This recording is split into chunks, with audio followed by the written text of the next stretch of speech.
This is Torch here at the Riot World Championships Day 2, and I'm here with Doublelift from CLG. We wanted to get some of his opinions about how Day 1 went and thoughts for the future. So how are you feeling, first of all, after Day 1? Just went how I expected. I wasn't really thinking we were going to make it out of groups, and we didn't.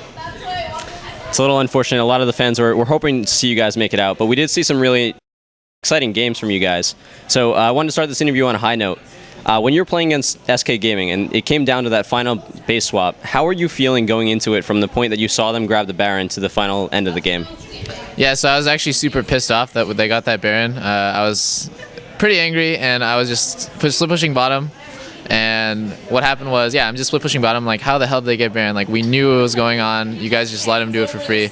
And then, so I was just split pushing, and I realized halfway through that they're not dealing with it properly. Like, this Shen's like basically just terrible. Like, his items are too weak to handle me. So I'm just split pushing, and my team says they can hold, and I'm like, I'm gonna win the game by myself. And I got to the last Nexus turret, and then everyone's like TP TP TP. So we got 3 people there, and we just won the game. I was really pumped, but at first I was just doing it because I was stubborn and mad. So you're stubborn and mad. Did that game not go how you guys had intended it to go? No, our TP promote strat's supposed to snowball off of early game, and we didn't do anything with it for like 20 minutes straight. And then finally they got a random Baron for free, and we said we were arguing the whole time. So it didn't go how we planned. So you guys have a lot of strategies planned before the game. When you go into a game and it doesn't work out, does that really set the tone for the rest of the game, or is it something that you guys can recover from relatively easily? I don't think we're experienced enough to recover from our strats failing. IG is the perfect example of like our early game all in. We actually attempted proxy against them, what we did against Frost, and both times we attempted proxy it failed. The time we did it against IG it failed completely, and we just lost the game because of it. So for any of our newer viewers out there, can you explain the fundamentals of the proxy strat, what the goals are, and how it's actually supposed to go down? Yeah, so what's supposed to happen, I think, is, everyone has a different opinion about it. I think proxying is when you go in between towers and you cut the wave before the 2 creep waves first meet. So, the first wave spawns 130, and you cut the wave at about 145 before they meet. And what's supposed to happen is you're supposed to deny that lane an entire wave, because you cut it, and then they're like, what do we do? Like, what just happened? Like, they just get, kind of mind gamed. And then you take their jungle right after, because they don't know what to do. They don't know what's going on. You have their entire jungle warded because you walked around and you just planted wards everywhere at level 1. And then so you get their jungle, and you deny them 2 or 3 waves because you continue to proxy until they finally respond, and then you just back off. And what went wrong was we didn't do it long enough, or we didn't even execute it at all against IG. So that's a strategy that you plan for the bottom lane duo. Is that something that you guys can work on, for people that are out there at home? Is that something they can do with just the duo, or do you have to incorporate your entire team strategy to make something like that work? Every strategy is a team strategy. So something like that at the highest level of play incorporates your whole team. And also, I want to just quickly point out that we practiced every one of our strategies specifically for blue side. Our cheese was designed for blue side to be the most effective. And when we got all purple side and coin flips, we basically just said, we're screwed. Yeah, Chaucer touched on that a little bit in another interview. So this blue side versus purple side argument, is this something that you think has a place in the future of competitive League of Legends, or is there something that Riot Games needs to change for it to really be a truly competitive game?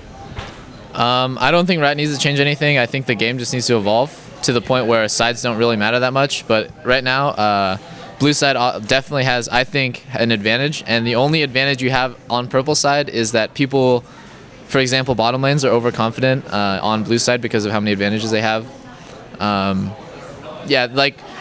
Obviously the best team will always win. So I would never say IG, we're better than IG, we're better than Frost. No, the better team will win. Doesn't matter what side you're on. But as the game evolves, side will just matter less and less. Okay. So you're talking about the better team winning. The results that we saw yesterday in Day 1, was there anything that sort of surprised you or came out as kind of an upset victory for any of the teams? No, I actually think I predicted every single match's results. definitely thought Saigon Jokers was going to beat Dignitas because of how like lightly they were taking them. Like I saw on Twitter, Dignitas was, they're all trashing Saigon Jokers. Haha, Saigon Jokers is so funny. They're like terrible and all this stuff. And I'm just like, how do you know? Did you even watch a single game that they played? Look at like what their strats are. They're actually decent. And like I didn't think Saigon was going to make it out of groups, but I thought they were going to upset Dignitas. And like everything, yeah, I think I predicted every match. Specifically for the Dignitas versus Saigon Jokers, as a pro player, how much of your mentality going into the game really affects how you're going to play? Because Dignitas was coming off a hard loss against EU, but then also Saigon Jokers, they had the president of their country here kind of supporting them and cheering them on. So how much does that, do you think, affect how they go into that game?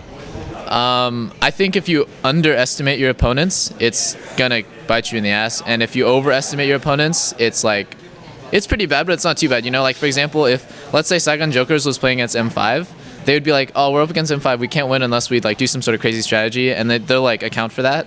But then if you underestimate your opponents, like for example Dignitas against Saigon Jokers, they started getting behind, they had no idea what to do, because like, how are we losing to these, like in their minds, like, these guys are terrible, how are we losing? And that's just, you can't come back from that.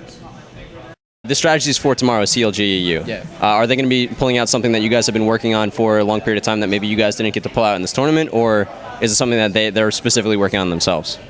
Okay, so we scrimmed CLG EU pretty frequently back before Worlds, 2 or 3 weeks before Worlds, and they stole a lot of our strategies, which is... Stole? They copied a lot of our strategies, and that's fine. Like I understand, if our strats are actually really good, but we just execute them poorly and like we don't snowball properly. But they're really good at maintaining their advantage. They're like the team that everyone's like, if you let CLGU get ahead, they'll slow roll you, right? And they're probably gonna pull out a couple things that we've taught them and surprise people. But my predictions for tomorrow are definitely that it's gonna be M5 and 3 Asian teams. Well, we'll be really interested to see how that goes down. If EU makes it to the finals, who do you think their best opponent would be? Like, who would you be cheering for them to be going against? CLG, I want the best team to win, and right now I think... So you're saying if CLGU made it to the grand finals? The grand finals next weekend. Wow. Because of course they're going to make it. I mean, that's not even a question. Right. Like, yeah. If CLGU makes it, which, probably M5 or Frost. They seem to be the two best teams, and they play the most solid standard of any team right now. Well, it'd be really interesting to see how that does actually go down. Do you have any other final shout-outs that you want to make before we close out this interview? No, I'm not. Just shout out to Razor. I used your stuff, and it was beast. And then your jacket made me look good on stage, so thanks a lot. Thank you to Razor. This has been Torch and Doublelift at the World Championships Day #2.